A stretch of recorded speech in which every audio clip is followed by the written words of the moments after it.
Pengamat sepak bola Tommy Welly atau akrab disapa Bung Towel mempertanyakan keputusan PSSI yang akan menaturalisasi pemain keturunan Nathan Chu Aon.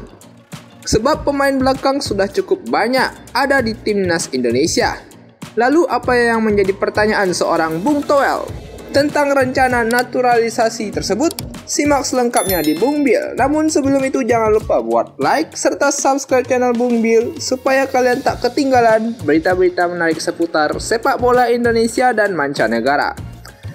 Nathan Chu Aon resmi diperkenalkan saat pertandingan timnas Indonesia melawan Brunei Darussalam di Stadion Gelora Bung Karno, Jakarta. Bahkan ia juga berkesempatan untuk berjabat tangan dengan Presiden Republik Indonesia Joko Widodo, menunjukkan betapa pentingnya peranannya dalam dunia sepak bola Indonesia.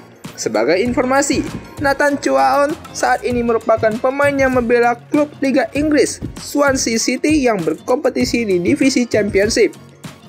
Ia dikenal sebagai bek kiri, tetapi mampu bermain sebagai bek tengah maupun gelandang kiri, menambah fleksibilitas timnas Indonesia dalam menghadapi berbagai situasi permainan. Namun, langkah PSSI ini tidak luput dari sorotan dan perdebatan. Pengamat sepak bola terkemuka Indonesia, Tommy Welly, yang akrab disapa Bung Towel, mengemukakan pandangannya mengenai penambahan pemain naturalisasi di posisi bek tersebut. Ia berpendapat bahwa Indonesia sudah memiliki banyak pemain bertahan yang berkualitas. Menurutnya, masih perlu waktu untuk melihat seberapa efektif Nathan Chu Aon di lapangan, terutama karena pemain ini belum memiliki pengalaman bermain di Swansea City. Saya belum pernah lihat Nathan Chu Aon main di Swansea, ya belum main juga emang. Jadi saya nggak tahu kualitasnya gitu loh. Dan kalau dia posnya pemain belakang, apa nggak kebanyakan pemain belakang numpuk di sana gitu. Sementara pemain kita pun cukup baik di sana. Sebelum kedatangan Nathan Chu Aon, PSSI juga memperkenalkan calon pemain naturalisasi lainnya di posisi bek tengah seperti Jai Izes. Bung Towel pun menyoroti pertanyaan apakah fokus naturalisasi sebaiknya lebih difokuskan pada sektor penyerangan ketimbang pertahanan. Sebelum Nathan dan Jai Izes, timnas Indonesia di bawah kepelatihan Sintayong telah berhasil mendatangkan 5 pemain keturunan yang sudah dinaturalisasi. Mereka ialah Shane Patinama, Sandy Walsh, Jordi Amat, Ivar Jenner, dan Rafael Struijk. Pertanyaan besar yang muncul adalah mengapa Sintayong lebih memilih naturalisasi pemain bertahan ketika sektor penyerangan timnas juga bisa menjadi opsi yang menarik. Bung Towel menyampaikan keraguan atas keputusan ini, menggarisbawahi potensi pemain keturunan yang dapat mengisi peran di lini depan timnas Indonesia.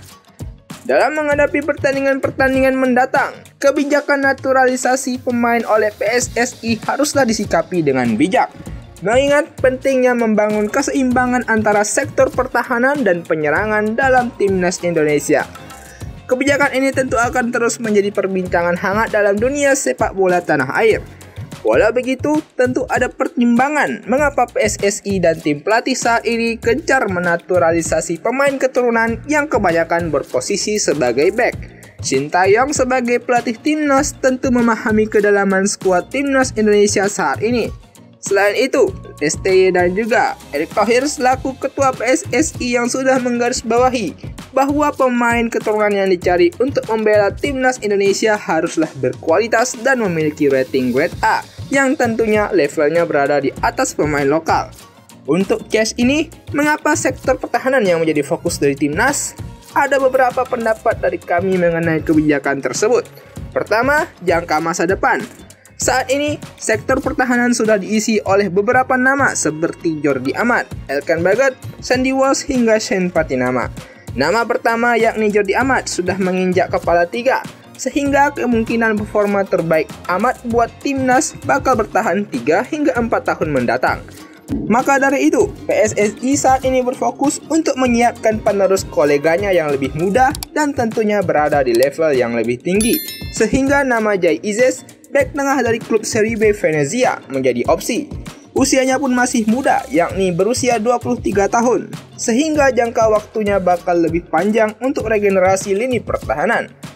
Kemudian yang kedua, yakni menumbuhkan kompetisi persaingan yang sehat dalam perebutan tempat di timnas. Nathan Chow Aon yang berusia 21 tahun berposisi asli sebagai bek kiri. Sama dengan Shane Patinama yang berusia 24 tahun dan Pratama Arhan yang berusia 21 tahun. Ketiga pemain tersebut yang tersedia bakal silih berganti untuk bersaing sebab di satu sisi performa seorang pemain tak pasti bakal terus top perform dan kemungkinan cedera juga bakal ada. Maka dari itulah, dengan adanya opsi 3 bek kiri terbaik saat ini akan memperkaya opsi bila terjadi urgen yang tak diinginkan di lini pertahanan timnas. Ketiga, pemain yang dicari juga merupakan tipe pemain versatile.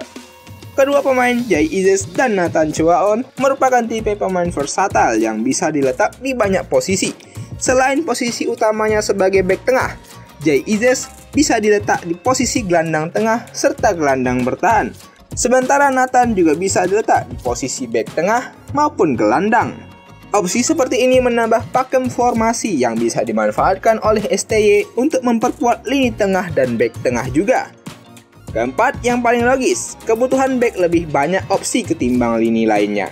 Mencari naturalisasi keturunan dengan level tertinggi di posisi lini tengah dan depan merupakan hal yang cukup sulit. Bila ada pun pemain tersebut, kebanyakan dari mereka juga bakal menjadi rebutan negara yang lebih kuat dan realistis buat diperkuat. Semisal Tejani Reinders, pemain keturunan Maluku yang kini memperkuat klub raksasa Italia AC Milan. Nyatanya ia juga dilirik oleh timnas Belanda yang juga sedang dalam masa regenerasi di berbagai sektor. Sehingga Reinders lebih memilih memperkuat Belanda ketimbang Indonesia. Sebenarnya terdapat opsi lainnya seperti di lini depan ada nama Ragnar Oranmangun dan Ilyas Halhaf, serta di lini tengah ada nama Jordi Werman hingga Tom Hay. Masalahnya, apakah mereka merupakan sosok yang cocok dan dibutuhkan oleh pelatih STY? Apakah level mereka berada di atas level pemain lokal Indonesia lainnya? Nah, itu yang menjadi lingkup dari pelatih dan juga PSSI. Tentunya dalam mencari pemain keturunan untuk Indonesia, STY dan PSSI pastinya mencari yang terbaik buat timnas. Jadi, bagaimana menurut kalian Bung dengan kebijakan PSSI saat ini yang banyak mendapatkan pemain keturunan yang berposisi sebagai back? Tuliskan tanggapan kalian di kolom komentar dan jangan lupa buat like serta subscribe channel Bung Bill supaya kalian tak ketinggalan berita-berita menarik seputar sepak bola Indonesia dan mancanegara. Thank you.